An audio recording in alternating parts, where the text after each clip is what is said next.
You're listening to the Fierce Valley Podcast, episode 141, Listener Questions. I'm your host, Vinny Wellesby. Let's do it.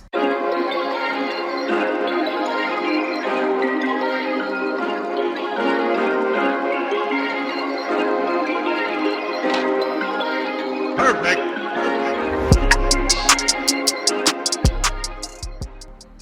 Hello, welcome to this episode, Fatty and Fatty Allies. So great to see you. Just want to do a land acknowledgement. In case you don't know where I am in Vancouver, Canada, which is the traditional, ancestral and unceded territory of the Coast Salish people, Tsleil-Waututh, Musqueam Nations and Squamish peoples. Love it. And hello.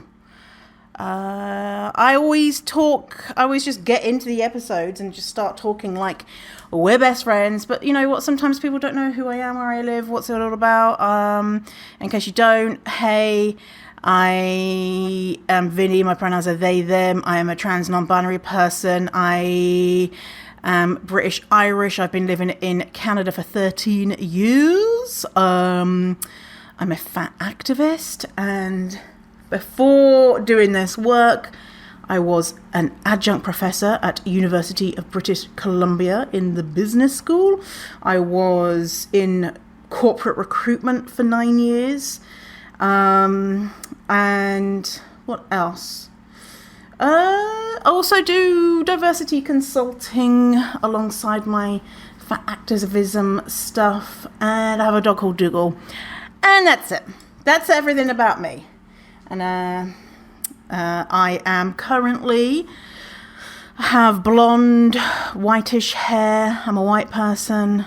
I'm fat, like a medium fat. I've got red lipstick on with a blue denim type shirt buttoned up all the way and some round tortoise shell glasses. I've got green eyes, biggish ears, and teeth. That's what you can see if you're watching the video. So if you're not watching the video, there you go. That's who I am. Okay, so today I wanted to do listener questions, and actually we've got so many questions that I'm going to do a two-parter. Love it when you send me questions. Send me questions. Do it. My email is just fatty@fiercefatty.com. And my admin superstar person is going to pick them up and then put them into a document for me to look at and answer if I think that people would like to hear the answer. So we've got a few questions here today. I'm just going to give you an overview. We're talking about pregnancy. We're talking about how to call people in and out. We're talking about trans stuff.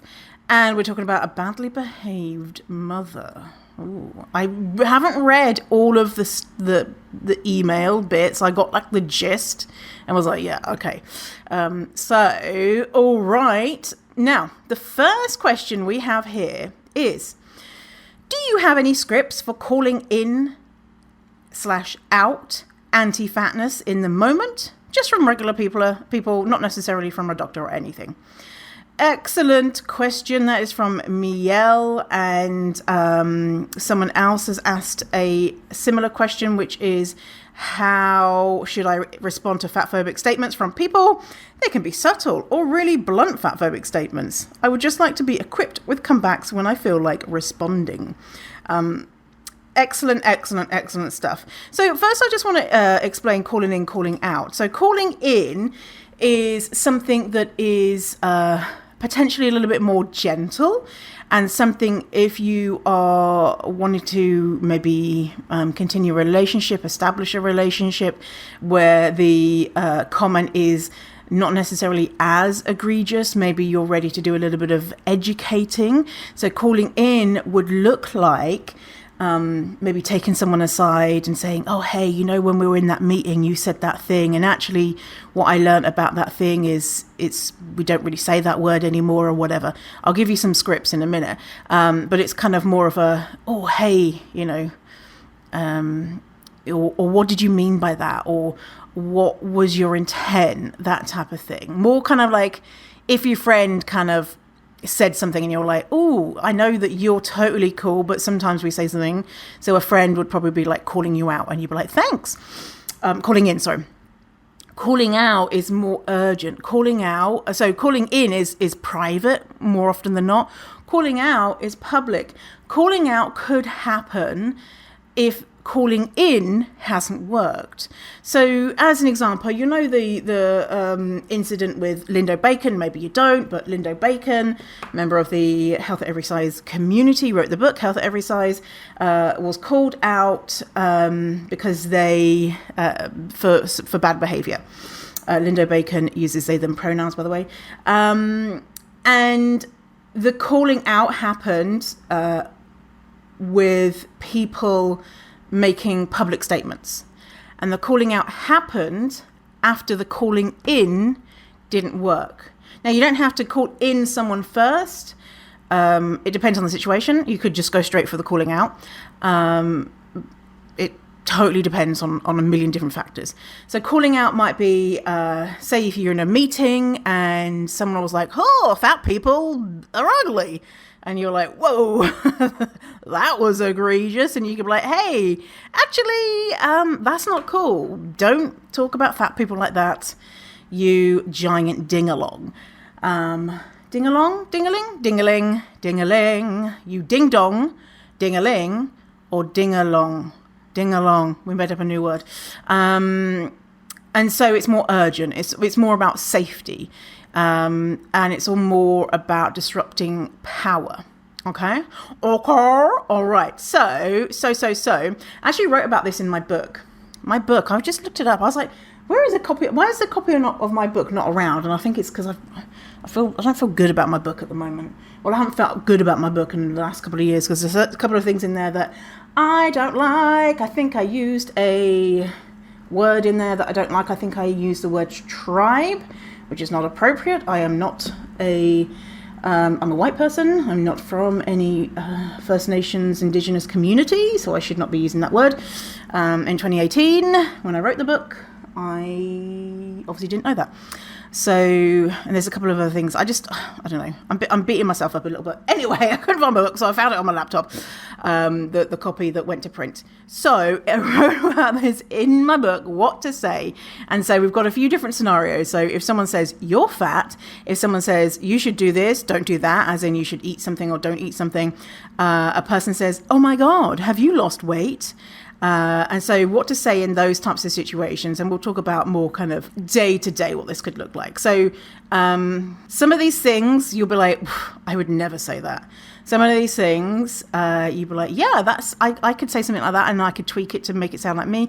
The idea with this stuff is to get a few word tracks in your brain, or even like put it on your phone or whatever, that sound like you, that you would say. So, you know, if someone says something fucked up and your normal response is maybe to be a bit of a people pleaser, hello, that's me, and I'm like, hey, you should flip a table and then like do a roundhouse kick in someone's face and then clothesline them. You might be like, well, that's great and all. I'd love to clothesline someone, but that's not my style. And so we have to make sure that it aligns with your style and what is accessible to you and what feels good. Okay, so quoting from my book, I'm quoting myself, look at me. Apart from online criticism, you may find that those in your real life, I don't like that. See, past Vinny, I don't like that. Real online life is also real life, past Vinny. Thank you, future Vinny. You're welcome. You may find those in your day-to-day life or in-person life are, quote, concerned about you loving yourself. So I have created a list of sassy, badassy ways to respond when people are throwing shade about your appearance, your food choices, your lifestyle decisions. I shouldn't say throwing shade either. Of course, you have to say anything. Of course, you don't have to say anything to anyone, but if you want to, take a little sass from here. And so this is kind of like, you know, if you want to be a little bit, you know, kind of like, fuck you. Okay, so if someone says you're fat, you can say, I know, thanks for noticing. Don't I look gorgeous? Oh, wow, I'm so glad to meet my own personal dietitian. Please tell me more about the nutritional value of kale. I'm so sorry you have to degrade people to feel better about yourself. It's interesting how you think it's appropriate to comment on my body. Oh, I like that one. Do other people know that you're this rude? With the "are you pregnant" question, yes, I had Mexican for lunch, so I'm expecting the arrival of a healthy 10-pound burrito sometime this afternoon. I have kept that one in the back of my brain for so long now, and no one has asked me if I'm pregnant in like maybe 3 or 4 years. Like before this, must be 4 or 5 years. What are we 2022? So 4 years. So like in 4 years, no one's asking me if I'm pregnant. Oh, so rude, because I'm so excited to come up with that one, being like, yes, the baby's due tomorrow. My giant shit is going to be arriving ever so soon. The last time someone asked if I was pregnant, I was in a mall with my then boyfriend, and there were like, you know what, those like little stalls that are selling shit, and they were like, oh, here, have some like herbs and stuff, and definitely you want it for the pregnancy, when's the baby due? And I just walked away. This is like, no. And then after that, I went to a haunted house amusement park thing for Halloween, and I went through, and I was giving them my ticket, and they said, you only have one ticket here. And I was like, oh yeah, it's you know everyone else has their own ticket. And then he started pointing at my belly. He's like, don't you need a ticket for 2? And I was like, oh no, and just went through. But I mean, like, shit, what why would people do that? Why? Anyway, so yeah, burrito for the pregnancy. So if someone says you're fat, did you really just say that? Like, really? Or, I am so proud to be fat and fierce, baby. So if someone says you should do this or don't do that, raise hand to your eyebrow, pretending to look for something in the distance, and say, I'm sorry, I was just looking for who actually asked for your opinion. It's cool how you think you know more about my life than I do. Please do continue. Remember when I asked for your opinion? No, me either. If I wanted to hear from an ass, I'd fart. I'm not interested in listening to people's opinions right now. I only listen to advice from people who pay my bills. You don't pay me, you don't get a say. That's like a RuPaul. If a RuPaul quote, which is, what is it off the top of my head? If they don't pay your bills, pay them bitches no mind. Why do you think it's appropriate to tell me what to do? If someone says, I'm concerned about your health, then say, if you were really concerned about my health, you'd be concerned about my mental health too. That's another one I go back to a lot. I appreciate that you're concerned about my health. My health also includes my mental health. So shut the fuck up. If someone says, oh my God, have you lost weight? Oh my God, you look so thin. When people compliment weight loss, you don't know what you're complimenting. You could be complimenting an eating disorder. You could be complimenting an illness. You could be complimenting cancer. You could be complimenting grief. You could be complimenting... you're talking about someone's body. Stop doing it. Okay, so, oh my God, have you lost weight? Change the subject totally. Nice weather today. Oh, sweet baby Jesus, I hope not. That's my go-to is, I hope. Really, do you think so? Oh my God, I hope not. I love being fat. No, but I look good, don't I? You know, it's probably all this happiness from not dieting. You could just say, no. Wow, do you monitor my body weight a lot? It must get tiring keeping tabs on me like that. I'm too busy being fabulous to notice my weight. Do you think it's appropriate to comment on someone's body? Not if I can help it. Is weight loss something that's important to you? Because it's not to me. Or the one you can use in any situation. Go fuck yourself. So there are some kind of sassy ones, but what I tend to do is, if you do want to call people out, and I've spoken about this before, of you do not need to. It is not your job. You are not being paid to educate people unless you are. You don't have to do that.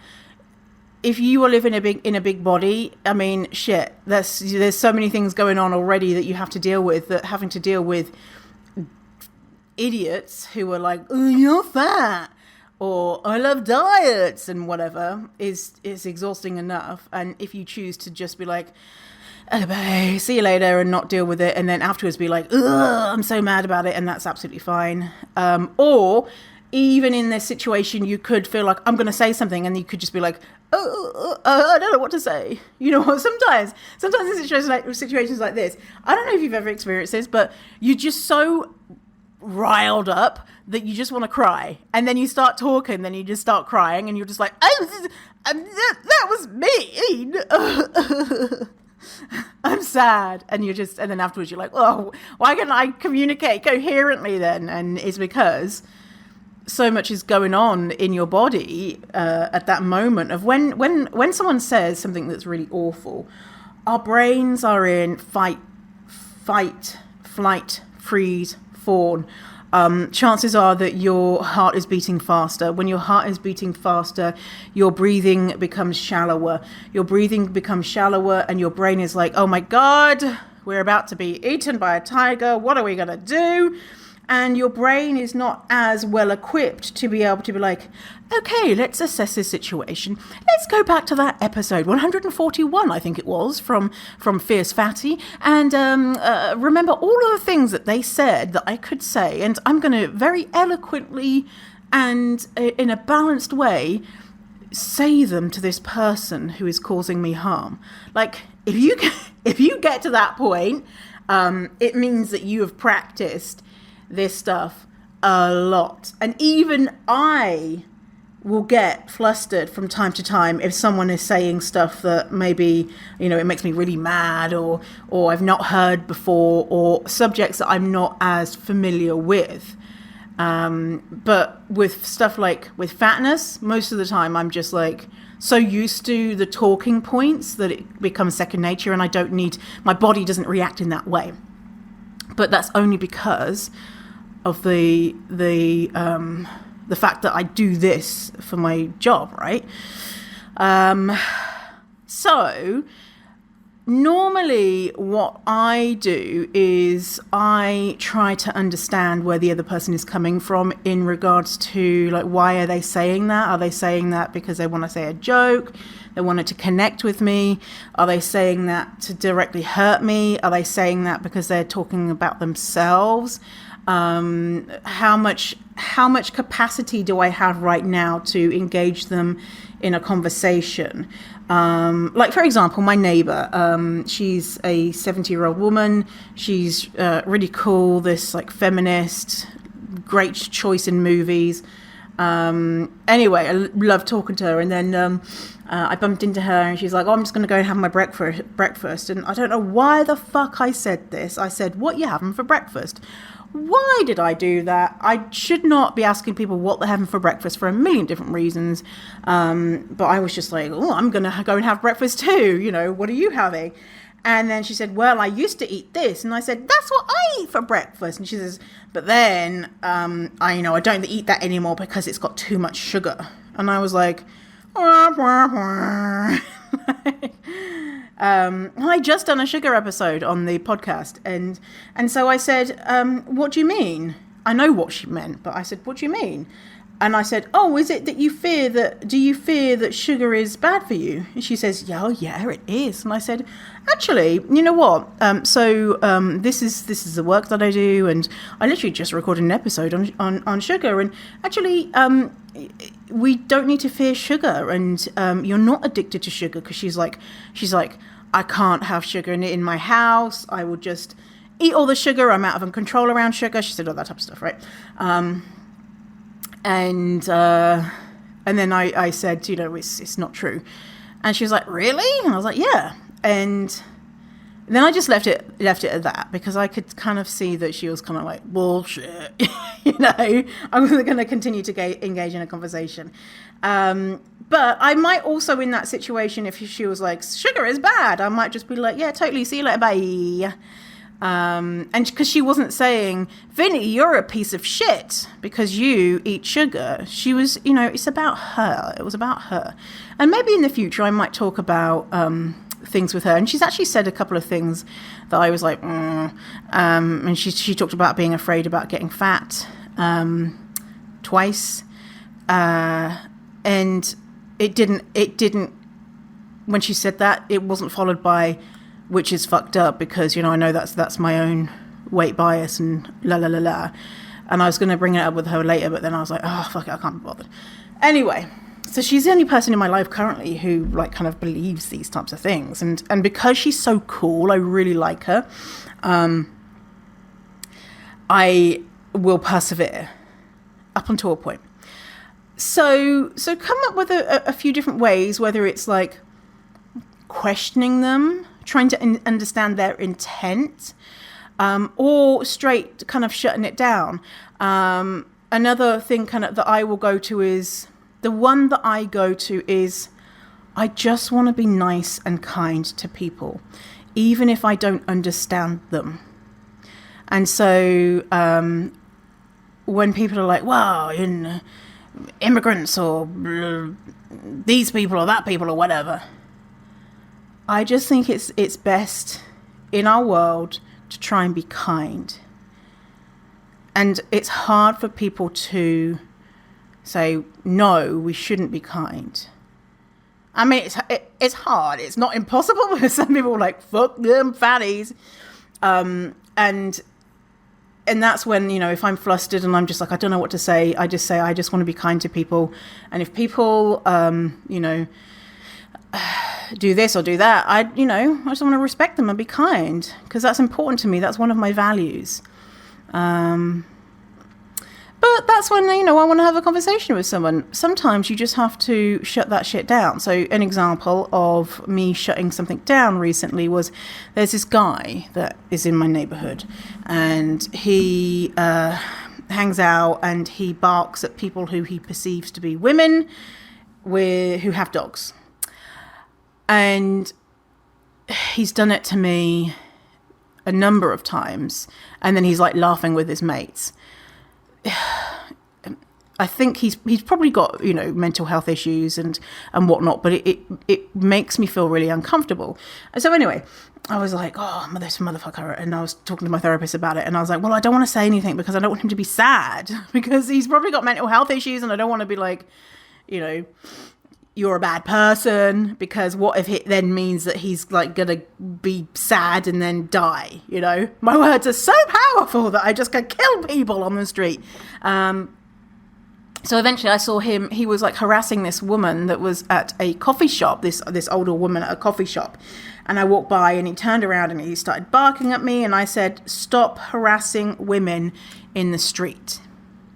And so that was me calling him out. That was loud enough for people to hear. And I mean, it wasn't like public in the, I wasn't going on the news being like, man, barks at women. But I was firm, and I wasn't calling him in. Calling him in would be me saying, excuse me, can I have a conversation with you? Why is it that you're barking at people in the street? Why is it that you're, standing waving at a woman who is trying to ignore you and drink a cup of coffee? Like, why is it that you're doing that? I chose not to do that. I just went straight to call out. He shouted back at me and says, I'm not barking at women. Your dog is not a woman, is it? I'm barking at your dog. And I was just carried on walking because I wasn't interested in engaging with him, but I just wanted to stand up to him. Afterwards, I felt terribly guilty, which I shouldn't have, because, he was badly behaved. But I had that line in my brain ready to go for when I saw him next, because I knew I'd eventually be seeing him next. And it was there ready. And basically, in other situations, I'm leading with curiosity of trying to understand the person. For me, I find it really interesting. Like with my dad, who died in 2018, he was like, oh, I don't like immigrants and I don't like this and that, and Britain was better when I was younger, and I'd be like, but why? Like, why don't you like immigrants? Oh, because they're coming here and they're doing this and that. And I'm like, well, I'm an immigrant in Canada. Oh, but you're a good immigrant. Why? Well, is it because I'm white? Well, yeah. What is going on? Like, what's underneath that? What was happening? Anyway, and it got to the bottom of it. My dad was like, I was just happier as a younger person, and there happened to be less diversity within our culture when I was a younger person. Therefore, I'm correlating it with the increased visible diversity that I'm seeing on the streets. I'm less happy now. Therefore, it's because of these people being present in our community. And I was just like, whoa, slam dunk. And I was like, well, this is it. This is it. He's like, yeah, I still don't like him. Never got him to change, and he died. So there we go. Anyway, so next question. Let's move on to, I'm struggling with my fertility treatment being denied on the NHS, and the question of, do I try to lose weight or not? Not that I want to lose weight. I'm happy as I am and healthy to boot. So that's from Rebecca. Oh my goodness, that's just so fucked up. One of the first episodes of the podcast, I think the only guest I ever had on the show was Nicola Salmon, because I don't know what. I don't know. Not that I don't know why I had her, but I don't know why I started having guests, because I was always like, I don't want to have guests because I can't be bothered to like book people or whatever. Anyway, I had Nicola Salmon. She's great. Nicola Salmon on the Instagrams is called Fat Positive Fertility. She's got a book. She's got tons of resources. In her Instagram link, she's got Fat Person's Guide to Getting Pregnant for free. You can work with her in many different ways. You've got one-on-one coaching, one-off consultation sessions. They've got a community, Fat and Fertile Alliance, and free workshops. Nicola is amazing. She's British, so she'll know about the NHS and all that type of jazz. In short, this is a really tricky question because it means it's just so fucked up. There isn't the evidence to show that why are we denying people with a certain BMI IVF treatment just because it might be ever so slightly less effective. Like, and the stats are, Nicola will be able to talk about this more, but it's like tiny changes between BMI categories. And so they're just like, fuck it, if your BMI is this, goodbye. It's just so awful, and it's eugenics. But what can we do if we are living in that system? And what can we do if we don't have the money to go private? And so with Rebecca, I don't know Rebecca's situation. Rebecca might have the ability to go privately for IVF. And privately, there might be clinics, I'm not sure of Rebecca's BMI, that will take on, that there are clinics that will take on higher weight patients. There might be areas within the NHS that take on higher weight patients. Now, I'm not an expert in this area, but I know certain places are more kind of cut and dry, and some places might have some more flexibility.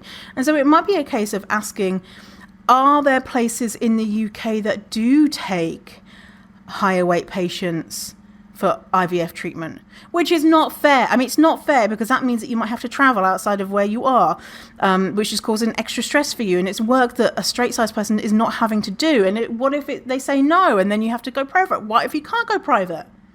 So then the question is, do I lose weight?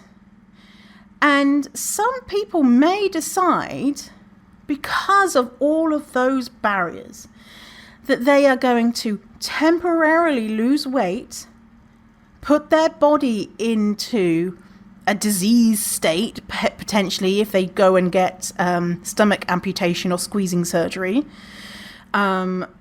set their body up to be in not the best condition to get pregnant in the first place, because if you are losing weight, your body is in starvation mode. All the trauma that's happening and all the worse health outcomes that happen from intentional weight loss, so that you can go to the doctor and be like, I lost the amount of weight that you told me to, get the treatment, and then let your body do what it's going to do, which is put the weight back on and more, probably. Some people do that because they have no other choice. You're literally being held hostage to do this awful thing that you don't want to do, and you are healthy. Rebecca's saying, I'm healthy to boot. It is absolutely outrageous and a manifestation of eugenics policy stopping fat people from having children when it's not evidence-based. Makes me so mad. I'm gonna have a deep breath. Okay, so go check out Nicola Salmon, and I bet you she is gonna be like, okay, bish bash bosh, this is what you want to do, and especially in the UK. And she also did a workshop with Reagan Chastain, which was Fat Healthcare Summer Workshop Series, Reproductive Care for Fat Patients, Options for Weight Inclusive Reproductive Care. And I bet you can get a replay of that. And Reagan's in the US, so for those who are in the US, maybe Canada, and I'm not sure about other countries. But I mean, Jesus, is fucked up. I feel for you. I really do. I can't even imagine. I cannot even imagine. And also having to make that decision to maybe engage in disordered eating, to become thin temporarily to please this doctor. It makes me want to do a clothesline on someone. Yes. Okay, so because I need to I'm so mad. All right, so Melissa has emailed, hey Vinny, love your podcast, thank you. One of Melissa's questions is, how can I reframe my thoughts when I think that everyone is staring at me because I'm fat and judging me for being fat? So I did a whole episode about this. Let me find out what it was, what number, hang on. Okay, so it was episode 121, seeing people after gaining weight. And I talk about fearing judgments, right? Judgments. Thing is, also, if you think about last episode, is it body dysmorphia or is it weight bias? Here I'm going to kind of raise that of... if you are actually someone living in a smaller body, I've no idea, then could that actually be body dysmorphia?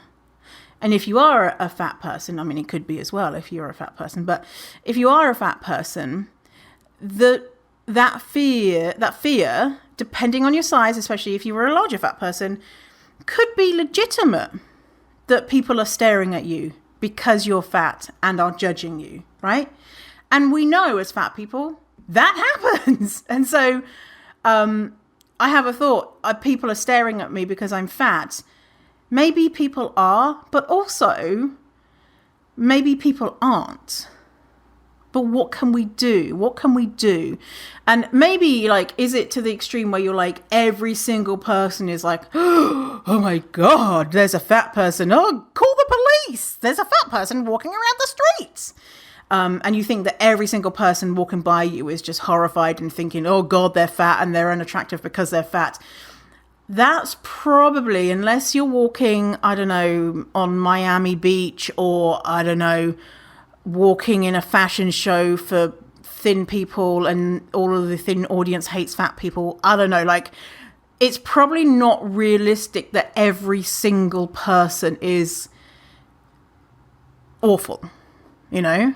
And, you know, you don't have to be awful to have fatphobic thoughts about fat people. I mean, it's just a case of living in this society. But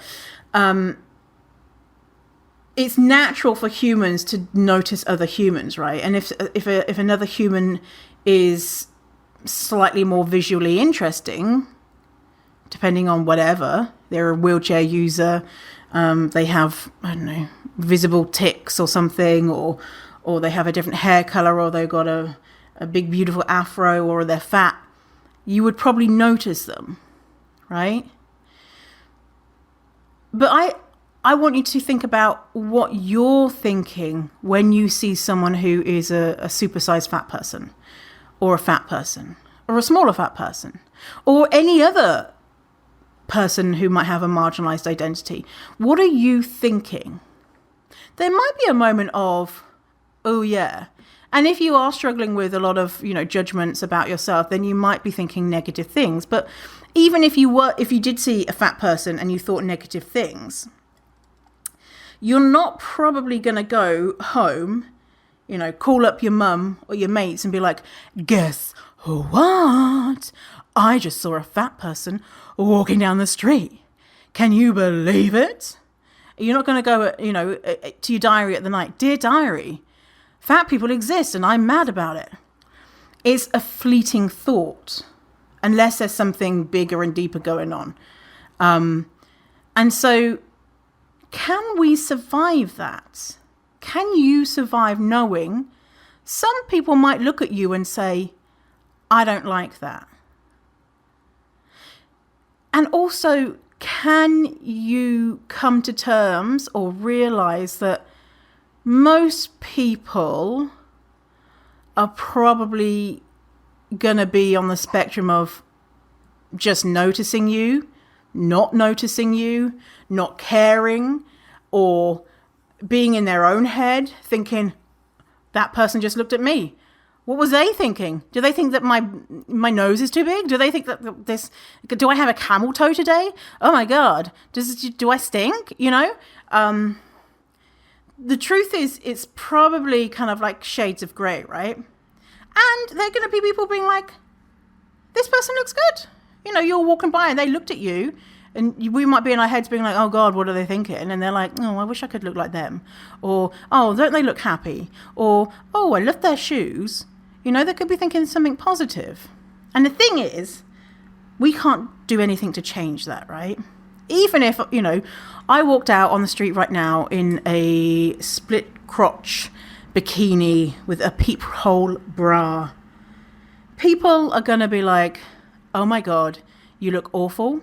People are going to be like, yes, you go for it. Oh my God, I love it. I love that you're showing off your nips and your flaps. Some people are just going to be like, oh, there's someone walking around in a bikini, whatever. Some people are going to be like, I wish I could do that. Some people are going to be like, oh, thank God I'm not that fat, And that's got really nothing to do with me, but their own self-perception. Now, I don't think that you're probably walking around in split crotch panties and a peephole bra. You're probably walking around in, just average clothes. And so there's probably not going to be like shock and horror when you're walking around. So we have to decide, are we going to let the potential negative thoughts of people stop us from living? Hopefully the answer is nah. For some people it's not nah, it's yeah, unfortunately. And that's when I think that then if we can get into accessing mental health help, that would be helpful, because that seems like it's just disrupting your life, right? So there's some thoughts of what's going on, what I would think, what I'm thinking, what I've done to convince myself and reframe my thoughts of, what are you going to do? People are going to judge you. So what are you going to do? And the people who are judging you, if someone is judging you negatively, do you really care about their opinion? Like, would you want to be friends with that person? No. Are you going to fuck that person? No. So why would they, why would their opinion matter? And I mean, I'm saying that as a rhetorical question. Their opinion matters because we want to be loved by everyone and admired, and because of safety. But we still also want to do shit, right? Okay, so Melissa's other question. I became really fat in the pandemic and I've been avoiding going back to dancing because I fear people will judge me for how my body is now. Dancing is very thin focused. How can I go slowly and dip my toe back into it? So, yes, I've heard a lot about, traditional dancing settings is really fatphobic, and a lot of stories I've heard from people who were in dance as younger people that is horrifying. So I would try and do it in ways that is safe. And so, for example, guess what I'm going to this weekend? Fat dance party. I've never been to a fat dance party, but I just saw it advertised on Instagram and I was like, it's in Vancouver! Ooh, shit! And actually, the creator messaged me and said, do you want to come? And I was like, fuck yeah, I want to come. So I'm going to that. I've been to that dance studio before, and I'd never seen a fat dance thing. But anyway, I would look for a studio that seems to be a little bit more into diversity. Or there are many places that you can find dance videos that you could do at home.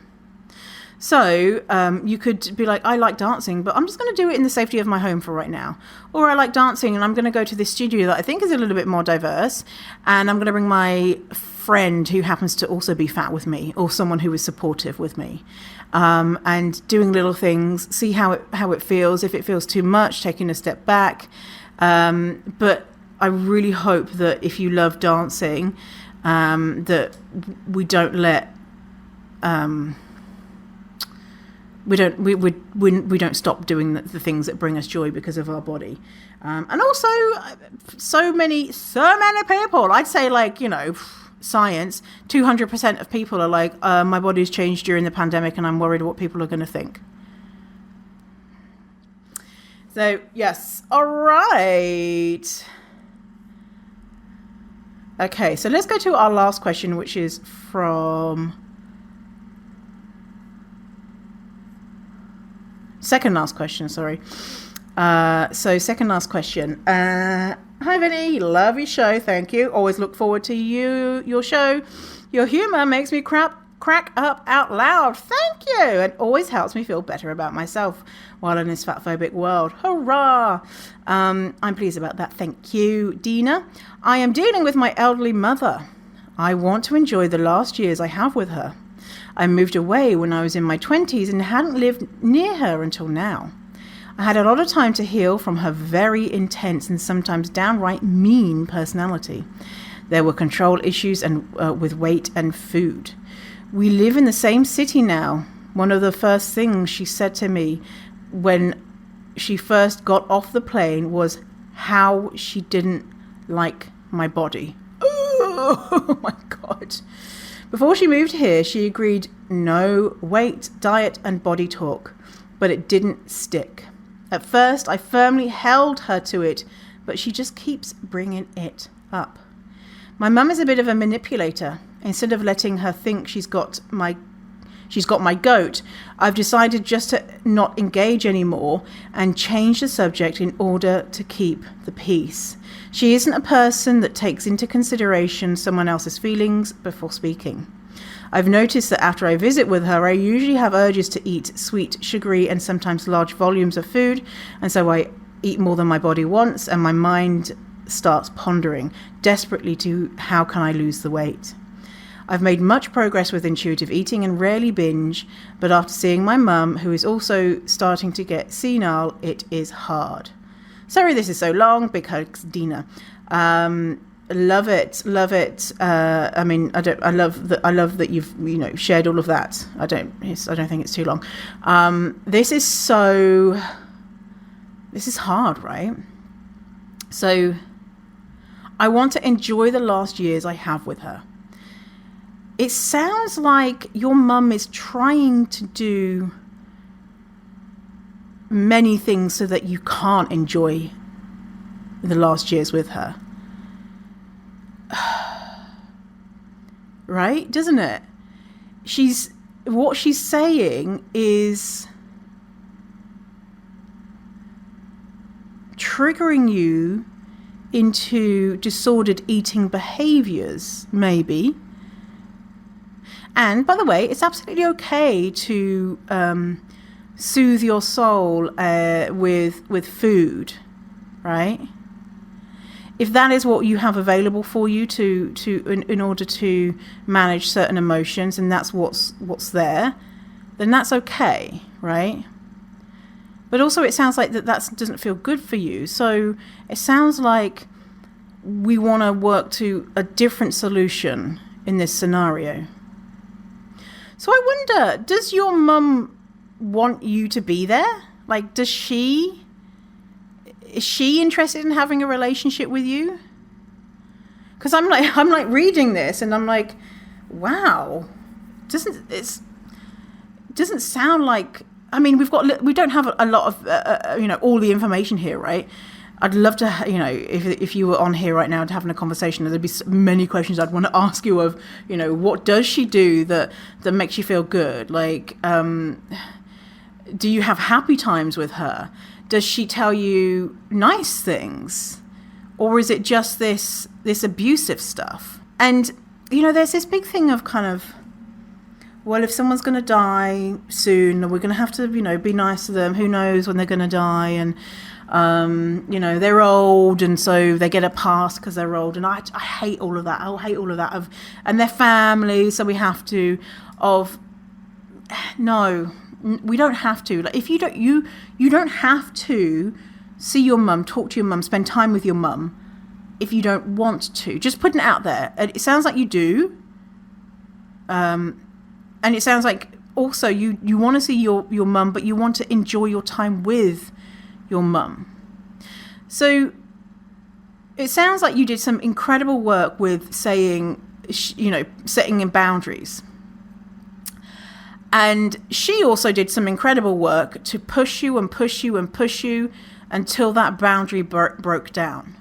So I wonder how we can reestablish that boundary and actually stick to a bottom line.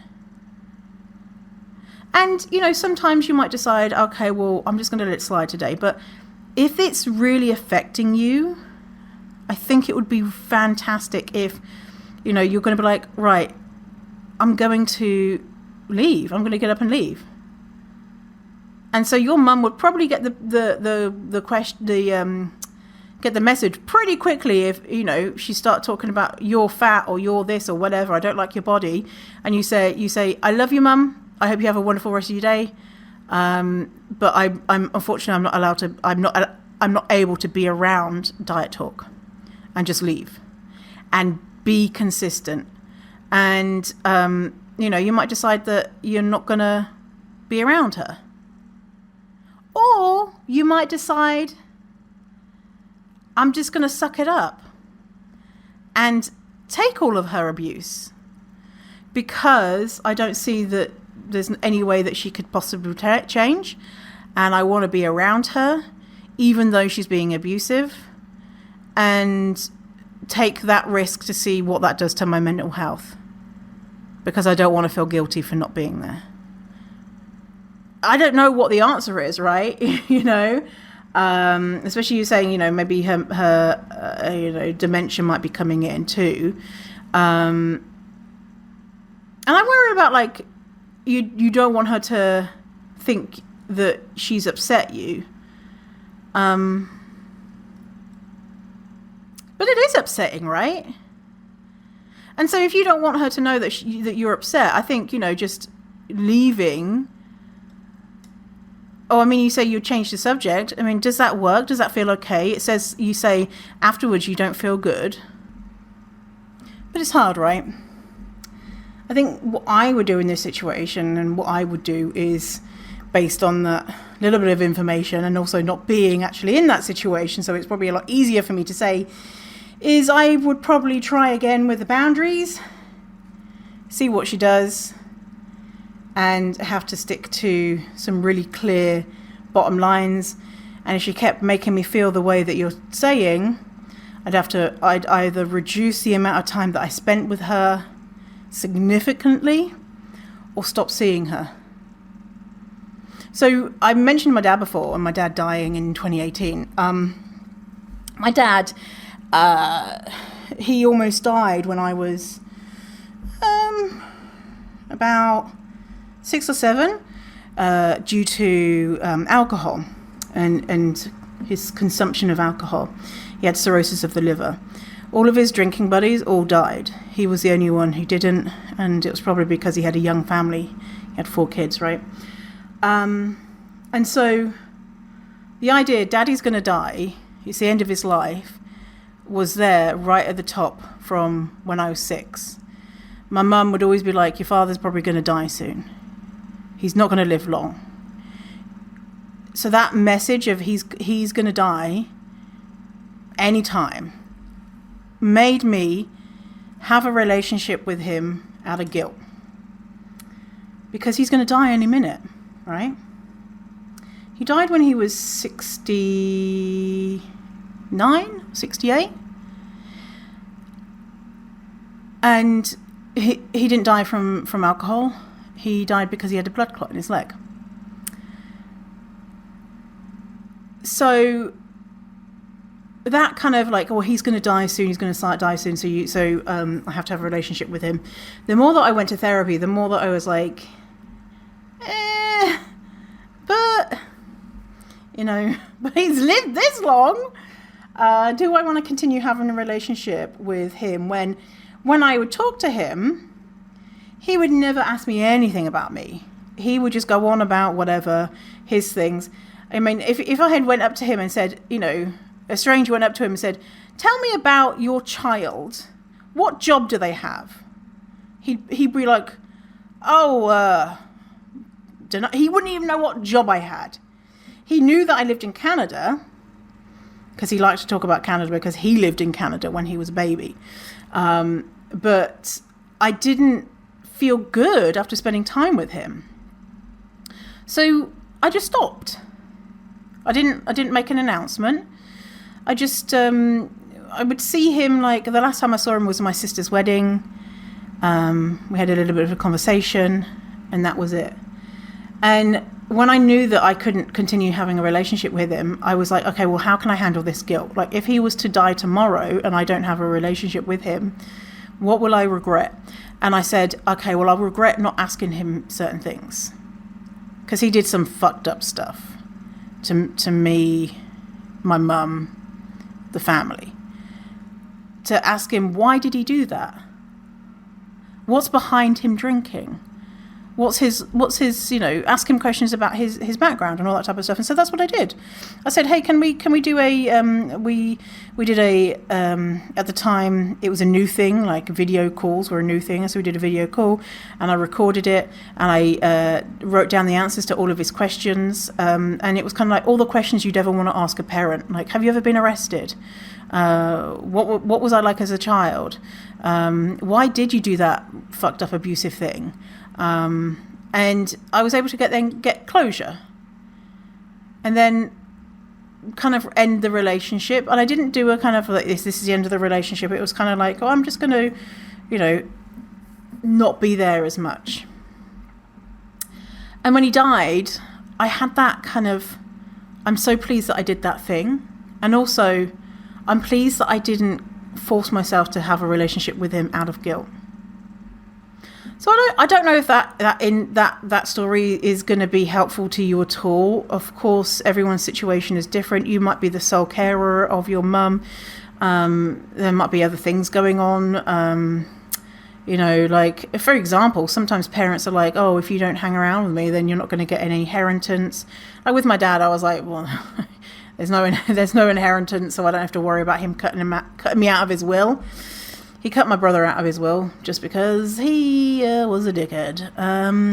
So good luck to you. And really, I would, you said you started with the boundaries. You did so much work there. I think continue with the boundaries and hold firm to that bottom line. And see how that makes you feel. Does it make you feel better? Do you go home and do you engage in disordered eating behaviors? Or is that happening less? So kind of you could, and there's no kind of, if you do this, then you're a bad person. If you don't do this, then you're a good person, and blah, blah, blah, blah, whatever. see how it goes for you. And yeah, good luck. Okay, so our last question is from BK. BK says, hey Vinny, thanks for sharing this, and I've been having some thoughts lately. Sharing this is saying, hey, do you have any questions? Well, for the past few years, I've came out as non-binary trans masc. Just an FYI for people who are not familiar with the language, non-binary is saying that you don't adhere to the binary designations of man or woman. That's like either or. I'm neither man or woman. Some non-binary people will have their own version of what non-binary feels like to them. For me, it feels like gender is, if we think about gender as all the stars in the sky, one of those stars is man, one of those stars is woman, another star is non-binary, and all the other stars represent all different genders that maybe we don't have words for yet. And we also have lots of words for different genders anyway, but yeah, that's a kind of like simplified. Trans masc, trans means, the prefix trans means going from one place to another. Trans means not, trans when it comes to gender, transgender means that you don't align with the sex that was assigned at birth. So for me, the sex I was assigned at birth is female. I don't align with that because I'm non-binary. Therefore, I would be a trans person. Not all non-binary people identify as trans. You can identify any way you want, but it would be under the trans umbrella. A non-binary would be under the trans umbrella. Trans masc is so masculine is short for masculine, and so this person would align a lot with me, although I'm kind of like feminine, androgynous in my brain, more masculine. It's also complicated. So it's someone who is their gender is non-binary. They are trans because they were not assigned non-binary at birth. They were assigned, male, female, or intersex. Is the trans, and then masculine is the gender presentation, or could be how they're feeling in their brain. So let me read that again without this whole big long explanation. I've been having some thoughts lately, well, for the past few years since I came out as non-binary trans masc, about my body size and shape. I know that you did a trans focus episode, but I can't remember the details. By the way, that episode is episode 123. 123. Let's see if I can find out what the name of it is. I think it was like trans and fat identities. Fat and trans identities intersecting. So if you want to go in depth on that, then have a little read of that. So BK continues, I know that gender is a social construct, yet I have trouble detangling gender from body shape. I don't feel like I necessarily want to have surgery. For example, when I see a thin masc body in a nice fitting suit, like Vico Ortiz with some heart eyes, I'm so overcome with jealousy. I will never have that shape, though I got close in the throes of my eating disorders. So even if I were to say chop off my tits, I would still have a very femme presenting body. The only benefit would be the ability to fit into the shirts I like, i.e. men's button-ups. So then how much of that is wanting to be perceived as a masculine person? How much of that is my actual desire for the body? How much of that is internalized fatphobia and transphobia? How much of that is me thinking thin masc people in suits look good because that's what I've been conditioned to believe? It feels like such a struggle with no answer. I know I don't need to look a certain way to be non-binary / trans, but I'm definitely uncomfortable with femininity. But my body and the way it collects fat reads femme. So anyways, your reflections on that intersection I think would be helpful and interesting. Which does leave me to, okay, and then something else, blah, blah, blah. This is such a great question because this is something that I've been thinking about a lot too. I'm not an expert on trans trans stuff in the way that my experience with fatness, I've been talking about fatness for many years, and that it's been my own personal journey, right? And my own personal journey too with transness and being non-binary, and also having the exact same thoughts as you, BK, of looking at thin trans men or non-binary trans masc men, or non-binary people, and thinking my body will not look like that. Because I was literally just thinking this morning, my belly, if I think about men's bellies, they'll have a beer belly, right? And it'd be like a round, kind of nice round, like barrel. Whereas the way that my belly holds fat is more, quote, feminine. And I was thinking the exact same thing. Like, what if I did chop off my tits?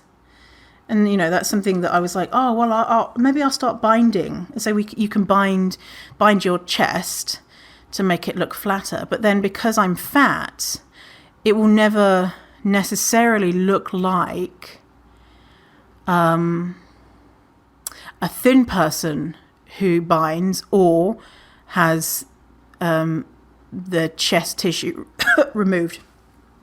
Chest tissue is the gender neutral way of saying tits or breasts or whatever, because for some people that referring to chest tissue as breasts is doesn't feel good, right? Because if they're a man and they have these things that people are calling breasts, that can cause a lot of dysphoria.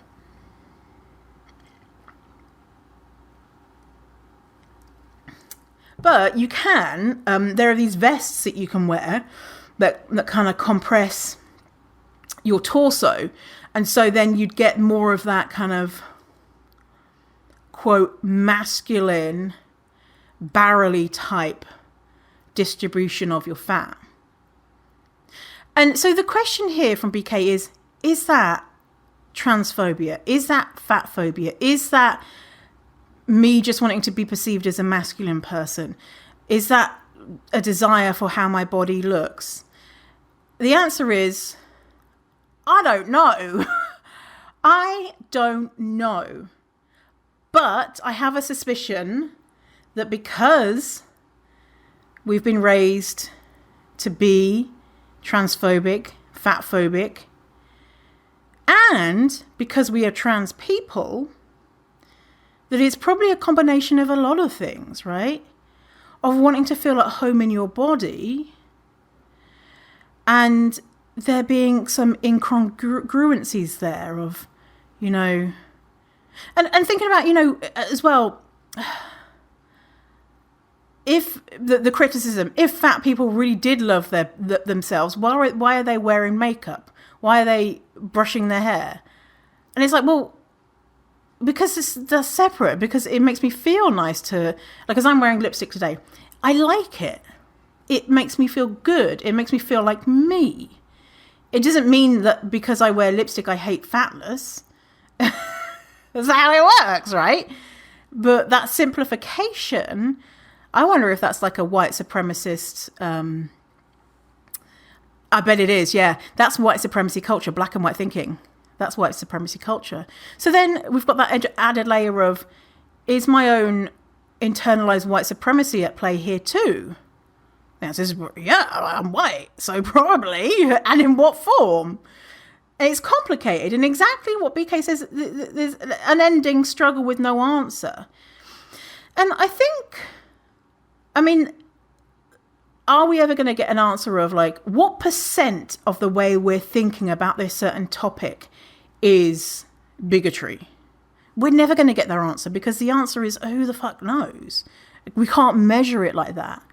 But I think there is an answer in regards to the way that we can work towards feeling better in our bodies and feeling that our bodies are aligned with our gender identity. And also knowing that if we are aware of transphobia and fatphobia and white supremacy and all of the other different oppressive systems out there, that we are probably going to be asking ourselves questions exactly like, what we're doing here now with BK of what is going on, and we can begin to explore of, is it that, and the thing is here, BK is 1 billion% right. What we see in the media of trans masc people is Elliot Page and his body type. 6-pack, ripped, thin. And when we, because I'm there on Instagram this weekend looking for all of the trans masc non-binary people. They look great. I'm like, they're rocking a suit, they're rocking the shirt, and they're thin. Am I thinking that they look great because they're thin? Am I teaching my brain what a trans masc person looks like because all of the people who come up on the trans masc hashtag are followed the most are thin and muscular? Or is something else going on? And these are the questions that I'm asking myself of, I don't know. And it's probably yes, and probably also something else too. And how can I find more fat trans masc people? Because I think, I know, like if I saw fat trans masc people wearing suits, looking dapper, cool haircut, stubble, whatever, I'd be like, yeah, that looks great. But then what if? It's like, what if the distribution of their body fat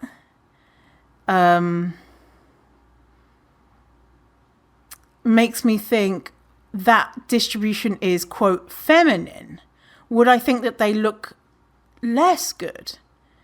I'm just like thinking out loud here. It's just so complicated, right? It's just so kind of... How much of this is this ridiculous idea of how gender looks? Anyway, again, I'm not an expert on this. This is just me. This is me going through the process right now of being like, I was, triggered in the last few weeks, being at this new choir that I went to. I shared on Instagram, but this new choir that I went to, right? So I stopped going to my last choir because it was like women. We're all women here, and we love women. We're women. And I was like, hey, I'm non-binary, and they're like, women. Anyway, so I went to this new choir. I messaged them beforehand. I was like, hey, I'm trans non-binary. Are you cool with that? They're like, we're cool with that. And then I went, and they were like, hey, there's a woman. Literally, I walked in and they said, hey, you're a female. I'm like, what situation is going to happen? Because my voice is tenor. Tenor is lower. It's more common that men would be tenors, right? And it'd be less common, although not uncommon, for women to be tenors. But anyway, I'm not a woman, right? And so I've messaged them about this. I'm not a woman. They said to me, you're a female tenor. I said, I'm not a female tenor. I am a non-binary tenor. So what does that mean? And they said, actually, that means you're a tenor 1. And then lower voices would be tenor 2. Oh, great. I thought we had that covered. So I walked in and they said, oh, you're a female tenor. We've got another female tenor. And I said, actually, no, I'm not. I'm not a female tenor. I'm non-binary. And then they started talking. The conductor was like, female tenors. And then I showed her my name tag with the they them on there to remind her just in case she forgot. And she was kind of like, ooh, what are you talking about? And she kept saying female tenors, and I was literally had to sit there and convince myself not to cry, and was just like, having a conversation in my mind of like, just leave, just walk up and get your stuff, and you've got a friend there, and tell them to pick up your stuff. No, stay, you're missing out on joy because of this, and blah, blah, blah. Anyway, I stayed. And in the intermission I said, hey, can you not call me female tenor? And she was like, I don't get it. And it's like, mate, I've already had 50 million emails with you about this. Jesus Christ, like, how many times do I have to say I'm not a woman? And then she said, the conductor said, well, actually, why don't you just go into the alto section? Alto is higher voice. Why don't you just go into the alto section? Because then I won't have to remember to not call you a female. And I was like, I said, well, okay, all right then. But then I went back and I said, actually, you know what? I don't want to go into the alto section. I want to stay in the tenor because it's gender affirming to be with the men. And she just burst out laughing. I just, oh God, what's wrong with you? Why are you doing this? Why can you be so? Oh, anyway, and she was just laughing, and I was just like, yeah. She's like, I'll let you know. I'll let you know if you can stay as a tenor. So she emailed me the next night. Vinny is going to stay in the tenor. She is this, because she CC'd on admin person. Message back. By the way, my 50 dillionth time of saying, my pronouns are they, them. And so you won't use the words she, her. So you would say, they are in this section. That person messaged back and said, oh, actually, Vinny is in that section and they were always in that section. And I was like, hallelujah, hallelujah, hallelujah. Someone's got it right. So anyway, I was having a lot of like dysphoria and looking at pictures of, like, what can I do? And wanting to just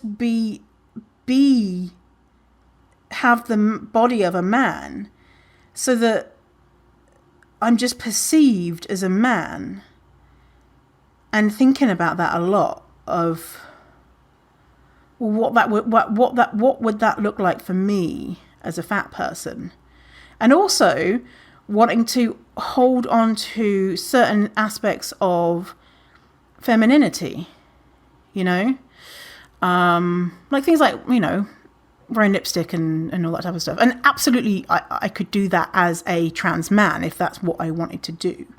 I'm just exploring it all, right? So I'm not saying that I'm a trans man. I'm just, maybe I was triggered and I was searching for comfort in that. Maybe actually, I am a trans man, and who knows?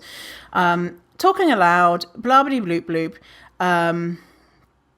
So the resolution to this was I had dinner with Summer Innan and my friend of the show. And we were joking about this thing after me being, annoyed and upset, being like, okay, well, she said she's going to stand outside the place that we do rehearsals. And I had seen this meme that said, I managed to train my parents not to misgender my sibling by bringing is not a foghorn. What's it called? It's a air horn. I brought an air horn to Christmas dinner. Every time they misgendered my sibling, I blew the air horn. They were trained really quickly not to do that again. Maybe that's what Melissa, not Melissa, I've lost the thing. The last question should do with her mum. Anyway, I was laughing about that, and then someone was like, well, I'll come with a fucking foghorn and air horn and sit outside the venue, and every time she's like, female tenors! And so then I decided I was going to write a sign, so I wrote a sign, because it's an 80-person choir, right? And so people are having side conversations while she's conducting or whatever, and so she doesn't listen to them, and so when you're talking, you say, hey, she doesn't listen. So if she misgenders me, I couldn't say, hey, because she, tune it out sort of thing. So made a sign saying tenor 1, not female tenor, and was prepared to hold it up. But then last week, which was our second week, she, towards the end, said, oh, by the way, I've had a request from a non-binary. Kind of clunky with the words there. It should be a non-binary person. And I'm going to call all the female tenors tenor 1. I was like, ugh. So close again, not female. And then she said, oh, female and and non-binary, and the male tenor's tenor 2. And someone said, well, why don't you just say people with high voices, tenor 1, and people with low voices, tenor 2? She was like, that's too complicated. I was like, well, A for effort, which is great. So theoretically, I'm never going to have to use a sign, but I've got to kept it in my folder, in my music folder, so that if that has, I mean, she's probably going to slip up, I can hold it up. Yeah. So anyway, I'm blabbing on. Okay, so I'm going to leave it there. I'm going to answer some more questions next time. I like this. I like answering questions. It's like we have a relationship. It's like you're my friend, and I'm just saying friend stuff. So, I like it. All right. Well, hey, if you want to send a question, then fatty@fiercefatty.com, and my assistant will put them into a file for me to have a look at if I could do a part 3 of this. And I hope you are staying fierce, fatty, and we'll see you in a while, alligator. Okay.